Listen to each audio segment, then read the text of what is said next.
just fascinated by it.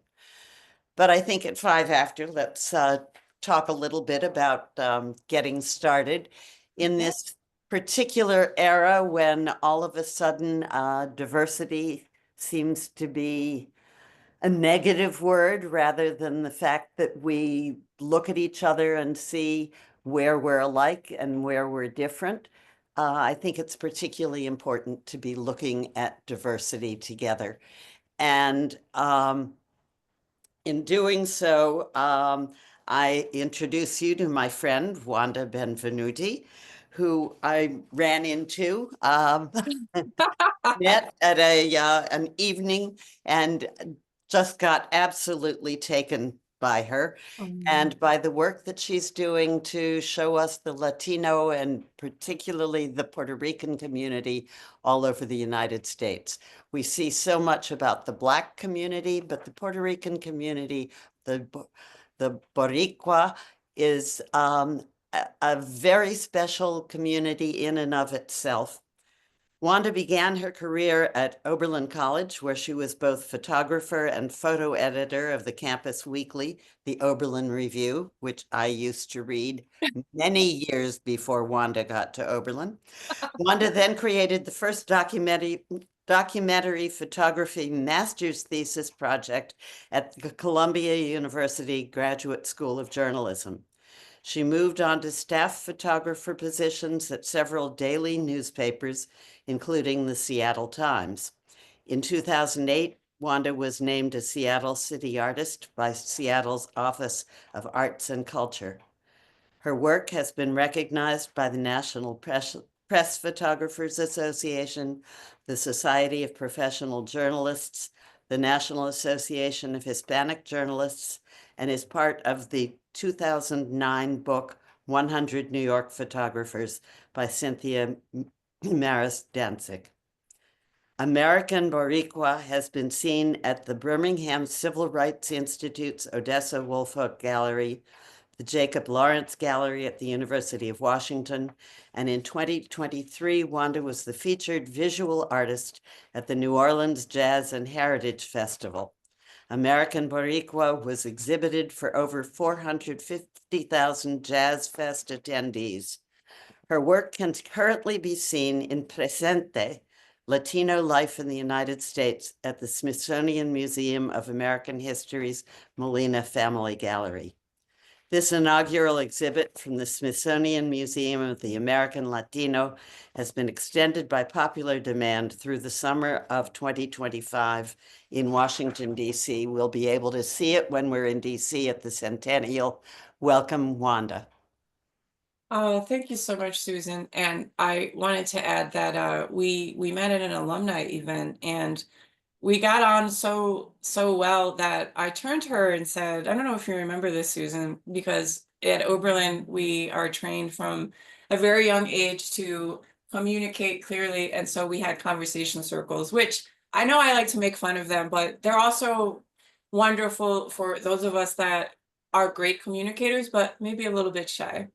It's okay to be introverted, even in 2025. And I turned to you, Susan, and I said, where is the sitcom? Susan and her two best friends from college. And were you in the class of 68 or 69? Yes, 68. Right. So I just, it's very important to, I guess I brought that up also to acknowledge that we do have shared histories. As people who are very interested in how society can move forward in progressive directions. And so I really never expected, just to give you all a little bit of history, because I don't know if a completely normal, whatever that might mean, I don't know if a completely normal person would give 20 plus years to one absolutely unexpected spiritual calling, but that is what American Boricua has evolved into. And it really started because, and it's so hard to describe this without sounding a little bit dramatic, but like, please bear with me. So I moved to New York City, the only part of the United States where I really have felt the most safe and understood. I've lived in every time zone of North America and in a couple of countries. And New York is the one place I always can pick up where I left off when I have tried to leave. And my grandmother, who I was very close to, my abuela, who was like this tall, um, and it's funny because people in my family are either very petite or very tall. So I guess I was lucky or not, depending. Trying to find jeans very difficult when you're tall. But my petite friends say the same thing. Mm. She came to me in my dreams for many, many years, and she said, "You really need to go back to New York. All of the resources and the communities and the sense of belonging," which is a theme that comes up in my work pretty often, because one of the things that I always try to convey when people ask, well, there's such an intimacy in the nature of your work, like, how does that happen? Is that I have to explain to people that if, particularly if you have one or both parents from another part of the world, so here we are, people born in what is supposed to be a first world democracy. Well, those of us with one or both parents from a different country actually expect democracy to work, right? We got the straight A's in school. We got very excited for civics class. We went in to the sessions for the Model United Nations. Like, these are things that high schools still do. I don't really know if kids are as excited about it as we were back in the 90s, but I got excited at the prospect of, okay, so, my dad made the sacrifice to leave home, absolutely believing that he could have a better life. Well, are there things that I am doing every day to build on that dream and to make him proud? And when people ask, so what was it then, the first moment you picked up your camera and you realized this is bigger than just the story? It was when I went back to Philadelphia, to the blocks that I grew up on, and I had not been home in easily 20 years, because I was the cousin that like went to college and I left and I lived in London, and I was always too busy to go home. I was doing that thing that younger people do where they think that the only way they can figure out their lives is if they run away. And the further you move, the more who you are will follow, right? So I had picked up my camera and gotten on a train. I was still living in Seattle at the time, but I would always cram Philly, DC, and New York in about 10 days and try to see everyone. And I think my dad probably held me and cried for a good 5 minutes when I made the decision to go back and rebuild what had been a really tough and honest, but also really complicated father-daughter relationship. And it's probably one of the hardest and the most gratifying things I've been able to do, because another reason this book has taken so long is, unfortunately, my parents took turns having really intense things going on with their health. And I'm grateful that I had uh, the strength to help them both pass, you know? Not something I ever thought I'd say. But he held me and he cried and he said, "It's been so long since you've been here, but you never really left, did you?" And he was right. And there were people that hadn't seen me, and this happened when I went back to Puerto Rico after my grandmother passed. People who hadn't seen me since I was, in diapers. "Oh, you look exactly the same. You look just like," and it's something that I always, it makes me so emotional, because I do think, because I've seen it for years, that part of the reason that hate and prejudice and these lenses, these filters that all of the isms of society give us, part of the reason they exist is that when people don't have a sense of who they are and where they're from, and they're not rooted from an actual living part of the land, wherever that might geographically be located, then it becomes very easy in human nature for people to point and to separate and to give in to rugged individualism, into American exceptionalism. All of these very seductive and fun and ultimately destructive expressions of what democracy and equality is supposed to be. And so after, like, I had to tell my dad, "Okay, I can't breathe. Can we stop hugging now?" And he started laughing. Um, it was the first time that I was able to be humble enough as a human being to recognize, oh, wow, I'm not separate. And I'm asking society in my commitment to telling the story and to tell it in the way that is the most honest. It takes time to get to honesty. Just like Georgia O'Keeffe said years ago, it takes time to see. She was absolutely right. And in my experience, what she meant when she said that was have to sit in your stuff and let all of those lenses fall away. So then we actually can get back to the vision of what children are born with. Like children see each other in such a pure way. And,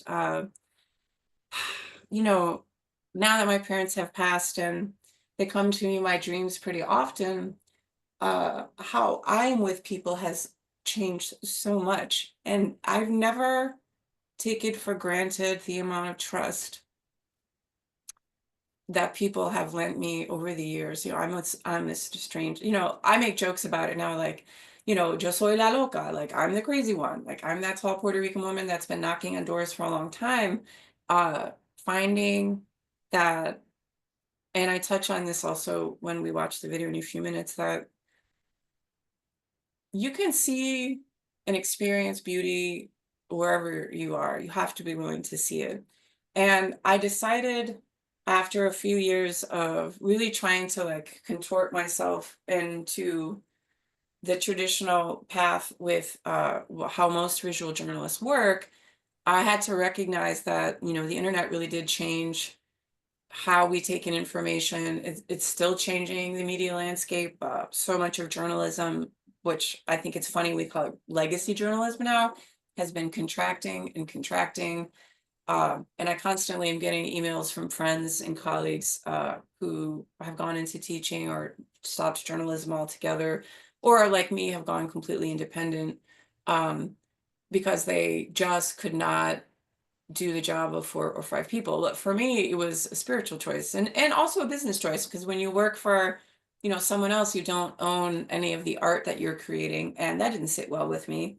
So I really, the idea was born in New York City, but the actual shooting started in Philadelphia, where I grew up. And uh, it was interesting that it was the energy and the physical space of being in the Pacific Northwest that allowed the evolution of this mission. And, it started out as just a book, and now I understand that it's very much my deepest spiritual purpose. And if there's any way that this work can invite the world to take a really long look at how they see, what their fears are, I always invite people to uh, be curious about the stories that you've been told about other cultures and other people, and the nature of race and what those categories and how completely meaningless and stifling they are. I mean, obviously race exists in that many people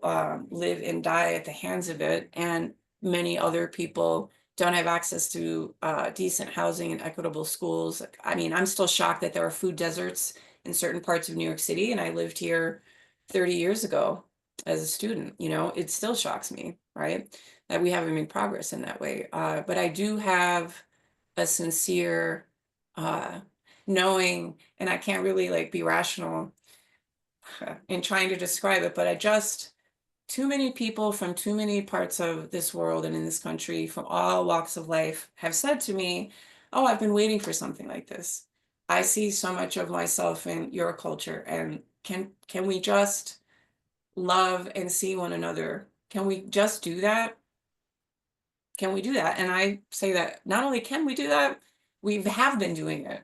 It's that the visual evidence is new. The history is very old, and it is such a privilege to share this all with you. And as you are watching the video, it's about 15 minutes long. Um, Please ask me questions. It keeps me humble, it keeps me nimble, and it keeps me in a place of being teachable, because that means that I can be a better communicator, you know? So if you want to go ahead and start the video, welcome to the world of American Boricua. It's interesting to be a person who sees all of the perspectives all at the same time, because I'm not on anybody's side, I'm on everybody's side, and that's different. It's like I'm actually living this now. But people often assume that I'm Creole, which has definitely created interesting interactions with people until they're like, oh yes, okay.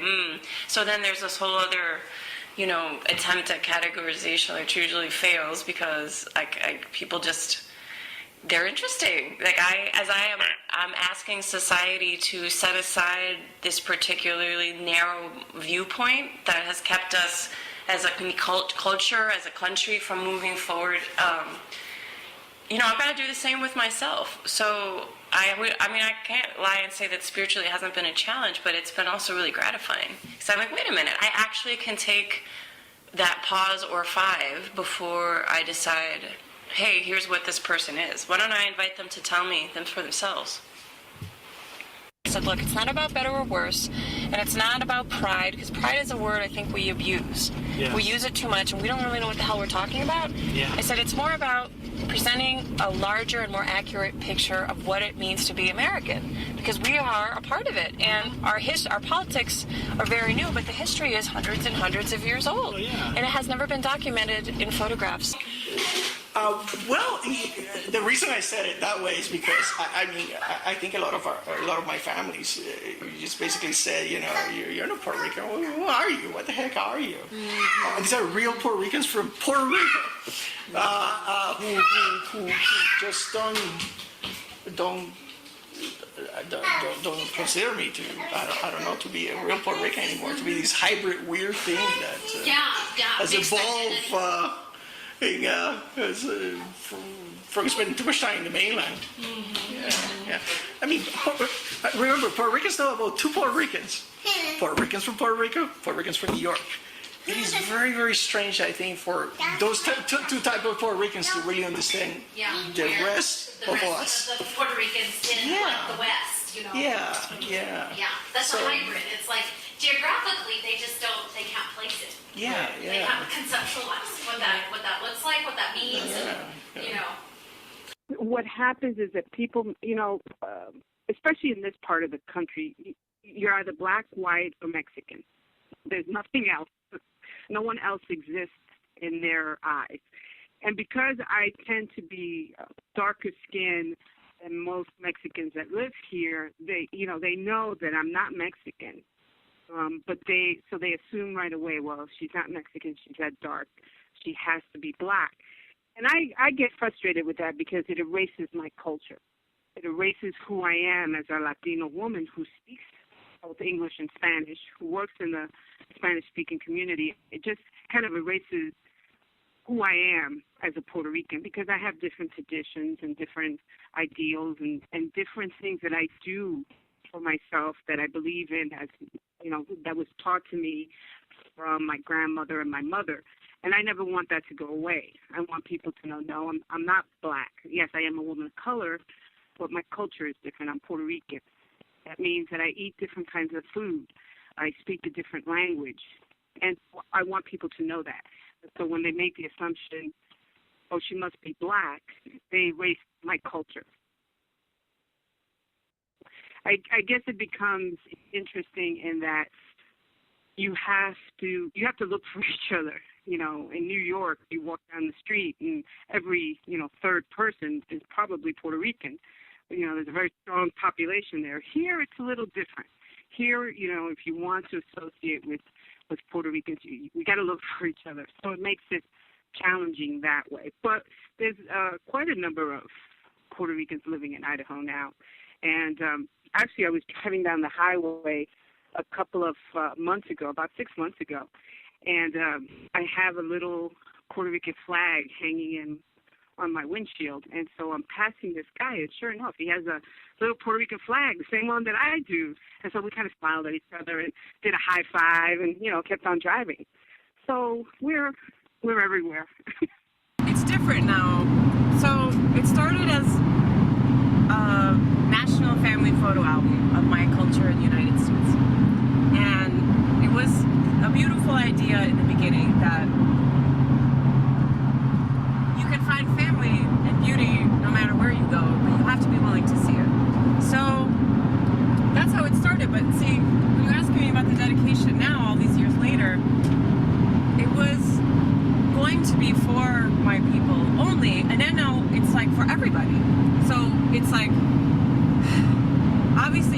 story is important.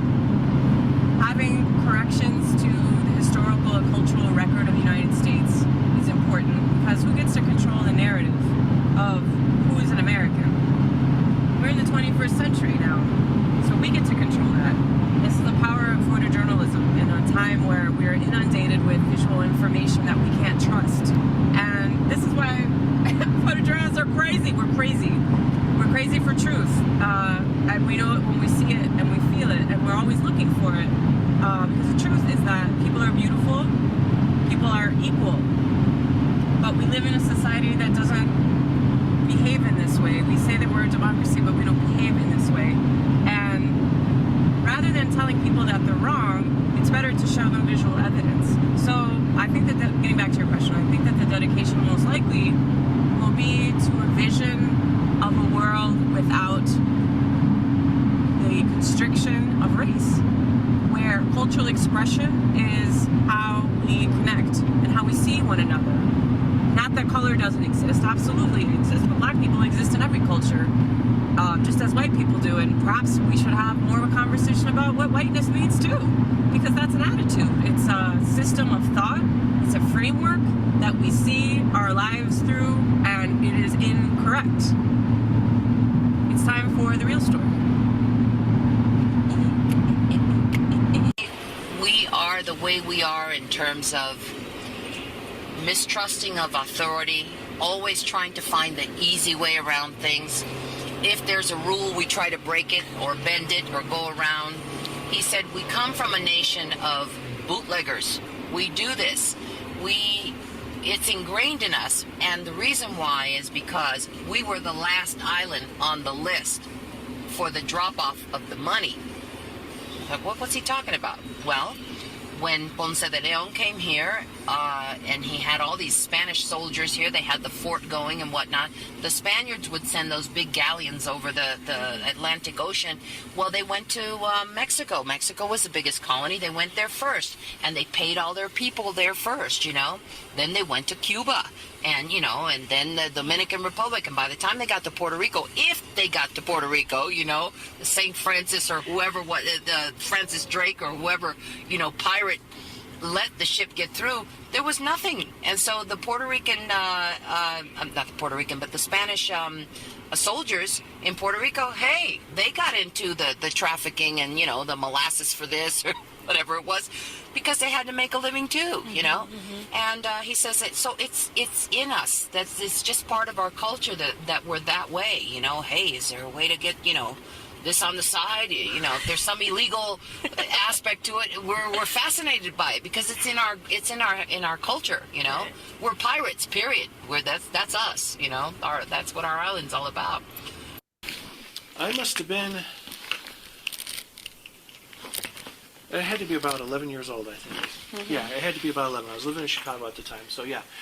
I was 11 years old, and a lot of the little kids around wouldn't play with me. Really? Well, a lot of the little white kids and stuff like that. And I found out, well, you know, Roman Catholic, but, you know, you have a big melting pot. You have the Irish, you have the Chinese, you know, you have the blacks, the Mexicans. And anyway, I don't remember, maybe 2 or 3 fellow Puerto Ricans in the school I was in, and the Mexicans wouldn't have anything to do with us, and they were calling us something. And I can't remember what the word was, but it was derogatory. And I remember that, and it had something to do, it sounded like half-breed or something, like it translated into something really derogatory, like calling an Indian a half-breed or something like that. You know, something like that. But anyway, to go back to the story, or the example, that wasn't the eye opener. What the eye opener was the black people I knew who said, "Well, you know, we look at you guys as gray boys." He says that's what we call like Polish, and the Irish. He says, so you're gray boys, and he says that the Mexicans are, you know, being derogatory to you, and you know, were being derogatory towards you. And he says, and you don't do anything. He says, you don't do anything to, like, you don't call us nigger. You treat us with respect. And he says that is very odd. And at that point, I thought, well, I'm not Mexican. I'm not black. I don't come from Africa or anything like that. So, that's when it hit me. Like, I'm Puerto Rican. I'm a Puerto Rican American. Yeah, they were más humilde because a lot of the New Yorkers that came too, they came to work in the factories, and so they got with it. They got urbanized real fast. And there was a lot of people that came from Ponce. Half of Ponce emptied out. Well, those were people that were well-educated, literate people already by Puerto Rican standards, but then they went to New York, and they weren't. They were at the bottom of the barrel because they couldn't speak English. So all they needed to do was to speak English, get a job or whatever, and then they managed to make some progress. But the Jibaros were, but where we were, they also had exposure to the outside world, so they had education, they had a lot of different things that then made them more successful. They were seamstress, right? Making dresses, skirts, and sewing machines. Yeah, we brought like little hand cottage industries into the area so people could get some bucks. There was no money. Yep. The Jibarito can't sell his caña, or whatever it was that he's trying to sell at the market. The famous song. Wants to buy his old lady a dress. It's a beautiful song. I don't know what it is, but there's something that uniquely Puerto Rican because you feel it. You know when you get in the car in a cab in New York with a Dominican driver or a Puerto Rican driver. You know it. And it's not just the accent, or with a Mexican. And I don't know whether it's the spark or the friendliness, the camaraderie, I don't know, it's such a beautiful island. I mean, people just love it. People love living there. I don't know any Puerto Rican that says, "Oh God, I'm so tired of this beach," or I want to leave because I hate it here. Nobody does. People leave because they can't eat. And everybody's dream is to go back there and die. And Diego San Juan, it never goes away. The immigrant's conundrum. Can never, but then you go back and you're not from there either, so you're in between. Your kids are from the new place, your parents are from the old place, you're from in between. Toma cuenta, porque yo creo que tenemos en este país esta idea que tenemos cajita de blanquito, cajita de moreno, cajita, and we don't. En Memphis pasa eso. Dime más. Okay, we have come to the conclusion that we're not white enough for the white people. We're not black enough for the black people. So we're caught in the middle. So what is that like? Well, it doesn't bother me. I mean, I go about my business, just We fine. have ourselves. And we go about our, tenemos exacto nuestros trabajos, tenemos nuestra vida, pero a la hora de buscar, como ella dice, when it's time to fit in, nos tenemos. Y But at the same time, we all have friends that are white.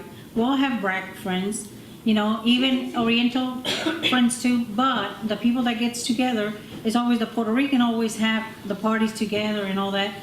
The others, we have hardly ever been invited to a white people's house for dinner or anything like that, right? No. Are you kidding me? They don't do that. You've lived here for 30 years? You've lived here for 30 years and you have never been invited to a white person's house for dinner? Not for dinner.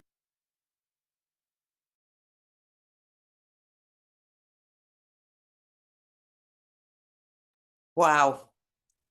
Well, Wanda, you've been invited to my house for lunch. Well, we're also not in and around Memphis, Tennessee. It's an interesting part of the United States. And it's fascinating to me that in such a time in which the internet can both unify and educate, it also creates this echo chamber of misinformation and the strengthening of mythologies that are very destructive. And so I tell people often, it doesn't happen often that I have to get sassy with people, but with the plain truth of things. But I always encourage people, like, if you really have an opinion about parts of the country you've never been to, then get in the car and go. go see what it's like. You cannot ever speak to someone else's experience. You know, that's literally colonizing behavior. It's a colonized way of thinking. It's a framework that was designed to create these divisions.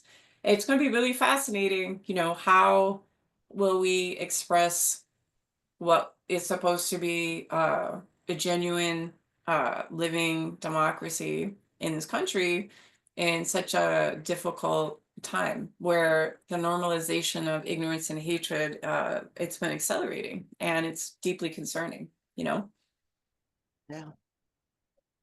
Yeah. So does anybody have any questions for Wanda?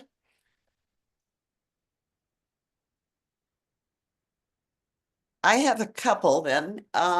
Where does Okay. the term Boricua come from? Because I Yes, see it everywhere. that's a great And what question. exactly does it mean?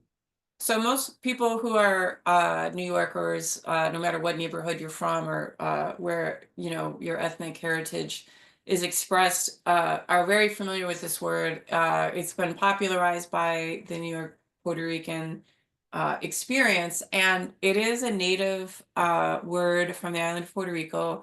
And in history, often the history books will inaccurately describe the native population, the indigenous population, as the Arawaks. It's actually not accurate.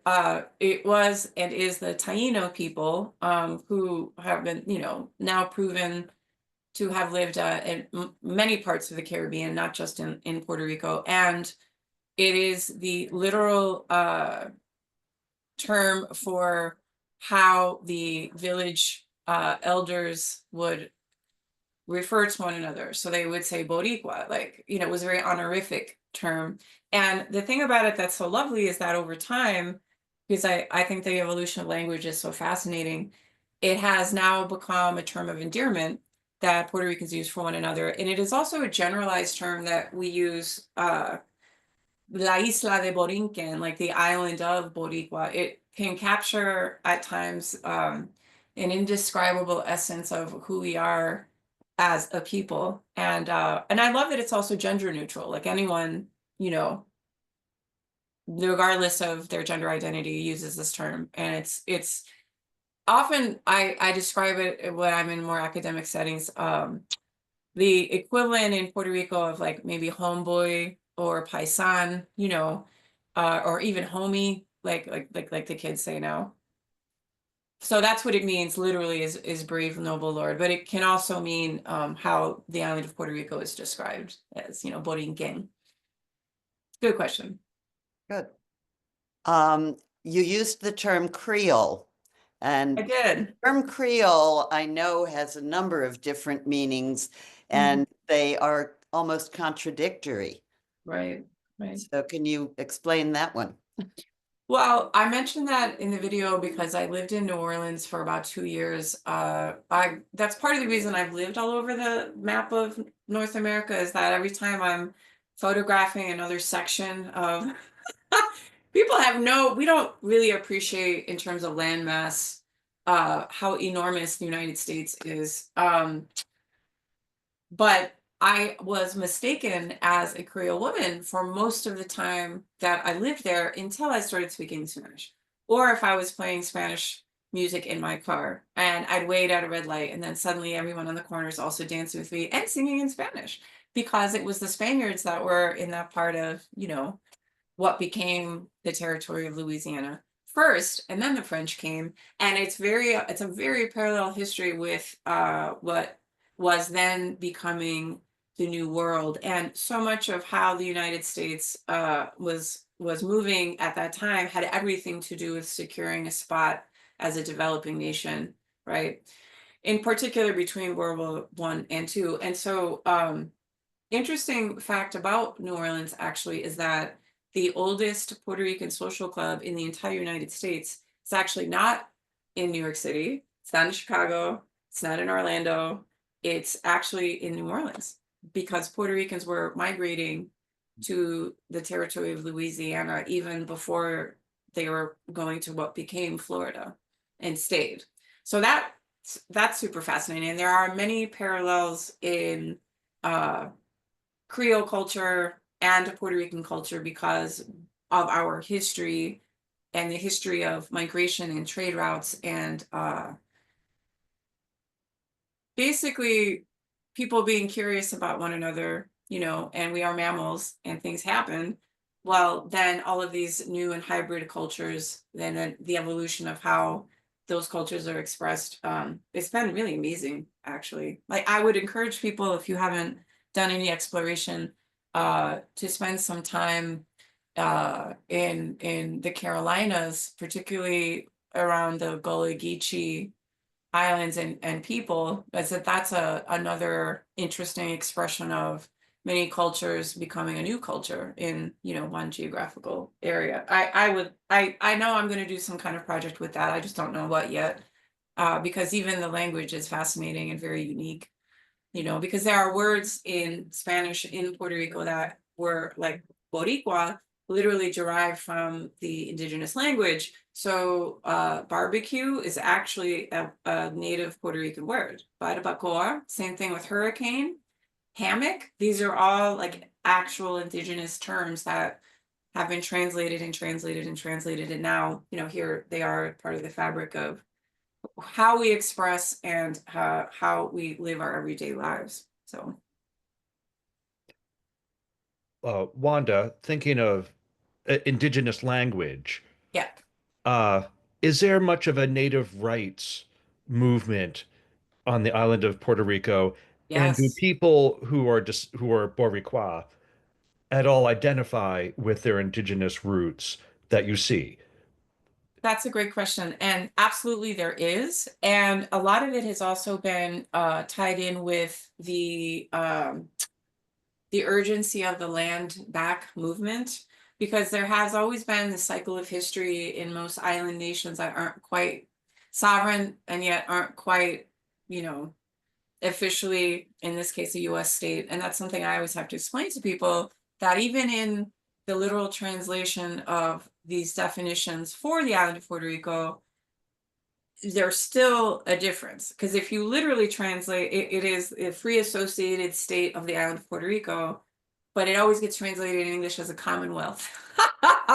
So it's just like, so from what I have observed, and from my friends and colleagues who are doing really amazing work down there, not only has that movement taken a front seat, also the recognition of our African roots in tandem. It's been really fascinating to watch that as Puerto Rico has been battered economically, like, culturally, Mother Nature is really angry. I have a cousin that still has the blue tarp from FEMA on his roof from Hurricane Maria, and that's very common. The infrastructure is so fragile that it just doesn't shock me anymore when I see on the news, oh yes, everyone has been, under cover of night for 3 days because there's no power. It's like, okay, so getting back to your question, all of these challenges, I really believe and have observed over the last 25 years have really fueled an acceptance and an eagerness of people to explore what those roots are and how they're expressed now. And I can tell you, like, from personal history, that where my family is from in Puerto Rico, part of the reason that we often are people can see us as Native American first is that, well, okay, in this part of Puerto Rico, which is the southern central coastal area, it was 2 towns over from the major port where enslaved peoples were brought in. And people often forget that it was the Dutch and the French that, again, were there before the Spaniards. So it was like all kinds of forces were at play. We can't just point the finger at like one group or another group and say it's all your fault. It's like, okay, there's a complexity, and a nuance as to why these things have developed the way that they have. And I know that because of the acceleration of gentrification and this land grab through this terrible, it's a particular tax law that allows people to invest a certain amount of money and not have to pay any US taxes on it, and in no way benefits people living on the island. And it's like the woman in the video who's actually the author and poet P.D. Thomas's widow, Susie Thomas, she was so right when she said, you know, people don't leave because they want to, they leave because they can't eat. And there are specific pieces of legislation that are still in place that are keeping a group of people, you know, the population traditionally has had a circular migration, and it's completely gone the other way since Hurricane Maria for all of, you know, mostly economic reasons. I mean, it's my friend Mark Hugo Lopez, who's the head statistician at the Pew Hispanic Center. I mean, he's wonderful, and his numbers are always so accurate. And I always start with like hard facts and stats first, you know, before I like figure out, okay, here's the next part of the map I'm going to start researching. He said in the last data sets that the island of Puerto Rico their population will drop down to 2.5 million by 2050. And then people of Puerto Rican descent in the mainland US will increase by that exact, you know, number, that decrease. And that's concerning for all kinds of reasons, you know, and hopefully as these indigenous movements and people who are pretty much resigned to the fact that however you could characterize the government on the island, it's just not working. It's not working. And some would argue that that is by design. You know, the colonial model in the 21st century is struggling to function and justify its relevance and presence, right? So we'll just, you know, what I always tell people is that because I don't live there, it's really not my say what should happen, but I sincerely hope and pray and do work every day that the people can determine for themselves what makes the most sense for the largest, you know, benefit for everybody. I hope that started to answer your question. I kind of went a few places. So have you visited all 50 states already? How far along are you in getting this book done? So thank you for that practical question. So I was on track to have all 50 states done, and then the world shut down. So there was that. And then I mentioned earlier, there were some health crises with my parents. So I was in Florida and then driving to Philadelphia a lot. So I had to put it on hold, but the world is now more or less opened up, and slowly getting back into my grant writing schedule, revamping my website so people can invest in my work directly. Like every time I sell work, and it literally is now hanging in the Smithsonian, which is such a fun thing to be able to say. I love being invited to wonderful things like this. I always say, look, not everyone can invest in original art, but you certainly have friends that may, or people who work in offices or for companies who have art collections. That's a whole like wonderful opportunity for me to see where my work ends up. There's a really interesting venture capitalist type person in Sausalito, you know, northern San Francisco area. And just by pure accident, I had the chance to have lunch with a pretty famous author and environmentalist. And I met this guy through friends. And I said, wow, Paul, you know, I never get to see where my work is. And this is so wonderful. And he asked me the same thing. And this was, you know, many years ago, at least 10 years ago. And I said, well, the book is more than half done. And because of the profound population shifts after Hurricane Maria, there are a few states I need to go back to. So I have 18 to 20 months of research left, and then the book will be done. And I have been to the majority of the country. Obviously, I'm saving Alaska and Hawaii for last because the histories there are very long and complex, and I'm going to have to be up there, boy, for at least 2 or 3 weeks, you know, so. So there are significant populations in every state. Yeah, yeah. Where do you think it's surprising? Maybe Alaska? I don't know. Well, Alaska didn't actually surprise me, mostly because, okay, I'm really gonna go like super nerd. So there were a lot of population migration patterns that were pretty parallel with the experience that the Philippines had as they were coming out of a colonial presence with Spain. So, you know, there were Filipinos that were working in the canneries up there and on the fishing boats because of the labor shortages in the US. you name, the global conflict, like it had already started happening. And like literally, I've already started to look into it. I'm going to have to hire a bush pilot to fly me in certain parts of rural Alaska where the weather will only accommodate small planes like 8 weeks out of the year. And there are Puerto Ricans who have married into the Inuit indigenous villages and have been there forever and ever and ever. And I can't wait to meet them in person, Interesting. Yeah. I think also probably Wyoming, only in that it's the least populated state. But it didn't take me very long to find my people. I found my people in less than a day, which was great. So, Wanda. Yes. Hey, thank you for being with us. It was really, really interesting program. Thank you for having me. I have a question. So my team, we were in the Congo for about 2 months, and during that time, we were arrested like 5 times, taken to jail twice, primarily because of our skin color, which, no big deal. There was one particular tribe that we were with, the Baka tribe, which is most people know better like the Pygmies. And they were the most beautiful, accepting, loving tribe of all the tribes that we were around in the Congo. And so this is more of a spiritual question with what you've seen and what you believe. It seems to us when we've had these conversations that these more isolated, very spiritual people are, shall I say, colorblind. And the closer you get into cities and communities that have a lot more reach with outsiders, it's almost the opposite of that.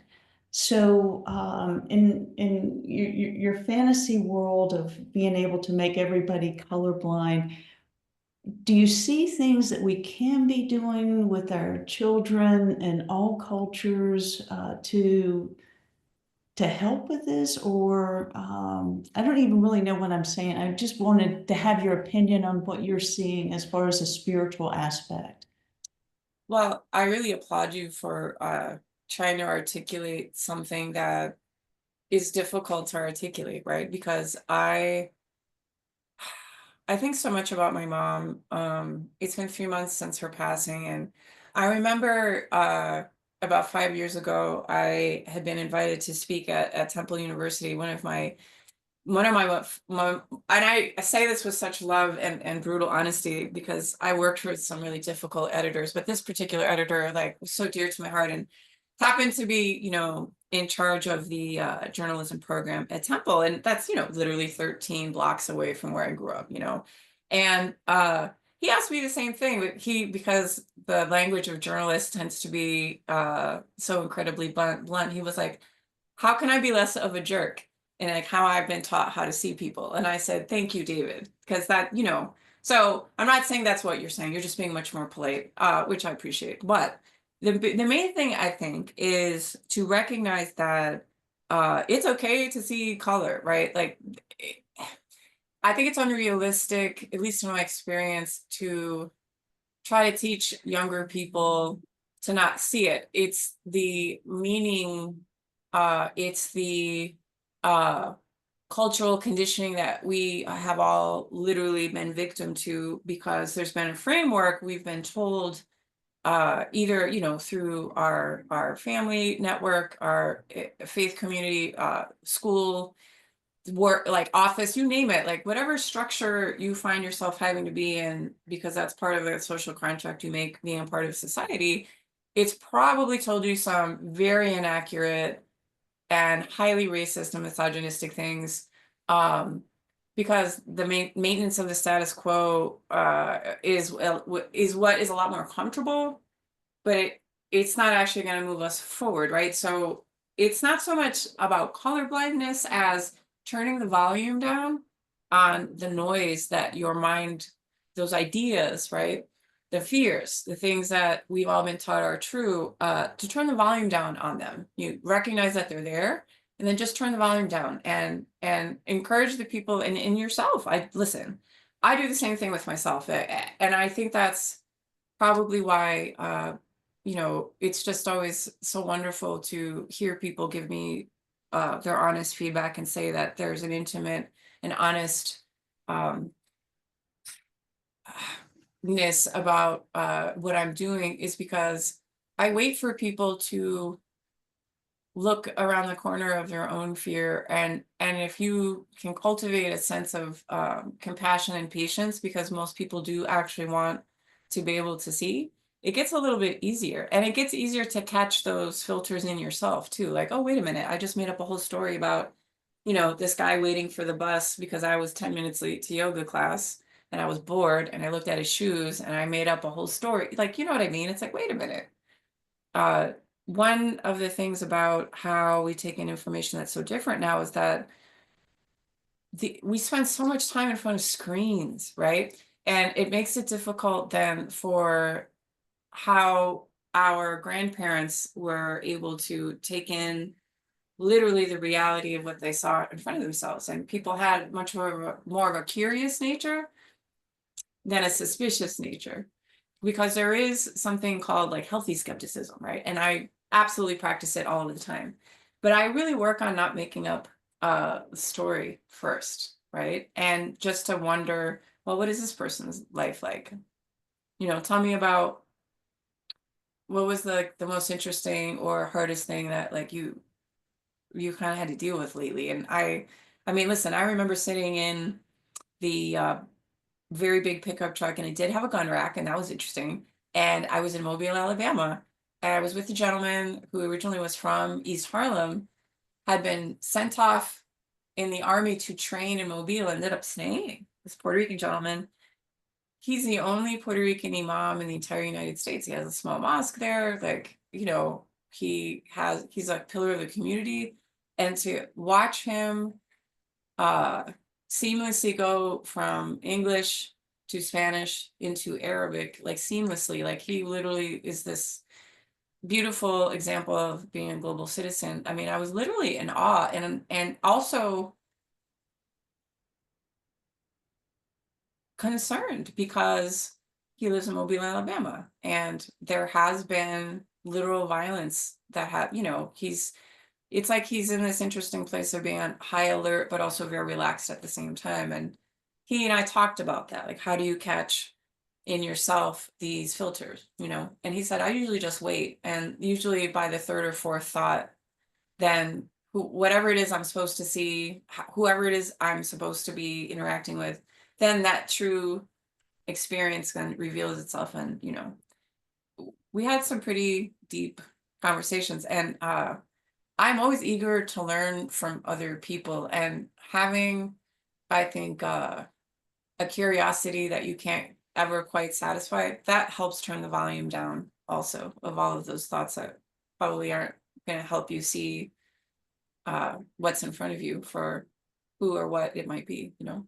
I mean, I hope that makes sense. Like, I was trying not to, I never want to tell people how to see. It's just, I want to encourage us all to be in ourselves in a solid enough way to understand that sometimes we just need a moment, you know, to be human together. We need to learn, and we need to unlearn some things.